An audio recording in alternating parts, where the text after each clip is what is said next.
Assalamualaikum warahmatullahi wabarakatuh. Salam sejahtera rahayu untuk kita semua. Selamat datang di channel Sabda Leluhur. Tempat kita menggali kearifan, petua, dan warisan ilmu dari para leluhur. Siapa saja yang subscribe, semoga ditakdirkan menjadi orang kaya. Disehatkan semua keluarganya. Amin, Allahumma amin.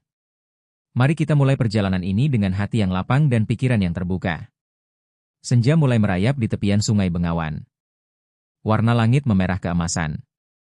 Angin membawa aroma tanah basah setelah hujan siang tadi. Sunan Kalijaga, yang saat itu masih dikenal sebagai Raden Said, duduk di bawah pohon beringin tua. Ia merenung dalam diam memikirkan arah hidupnya yang penuh keresahan. Beberapa tahun belakangan Raden Said hidup sebagai perampok budiman. Merampas harta dari para pejabat korup, lalu membagikannya kepada rakyat.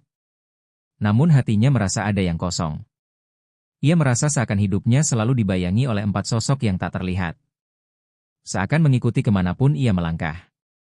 Hari itu, datanglah seorang lelaki tua berjubah putih. Wajahnya teduh, tatapannya dalam. Dialah Sunan Bonang. Ia menghampiri dan berkata, "Raden Said, engkau tak sendirian sejak engkau lahir. Ada 4 saudara yang selalu mengiringi. Tapi engkau tak mengenalnya. Itulah yang membuat langkahmu sering goyah." Raden Said tertegun. "Aku tak punya saudara selain darah daging." Sunan Bonang tersenyum. Lalu mengajak Raden Said berjalan menyusuri tepi sungai.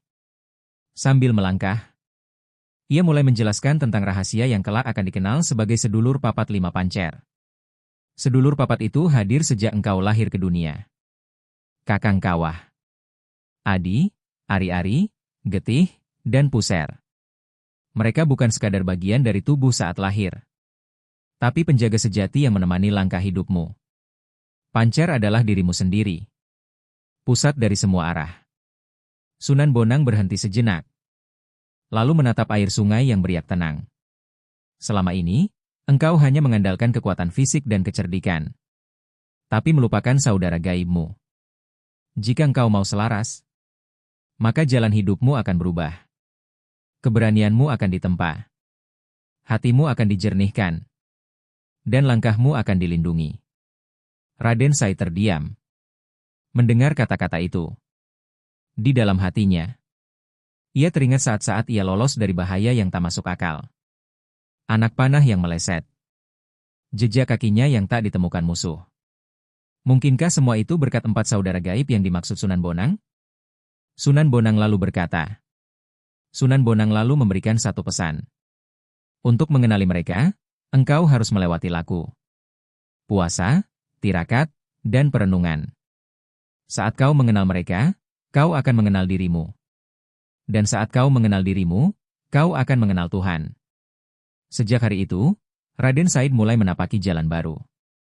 Ia meninggalkan kehidupan lamanya, mengikuti Sunan Bonang, dan mulai belajar membuka mata batin untuk merasakan kehadiran sedulur papat. Namun perjalanan ini bukanlah hal yang mudah. Tirakat demi tirakat akan ia jalani. Rahasia demi rahasia akan ia temui. Dan dari sinilah Raden S.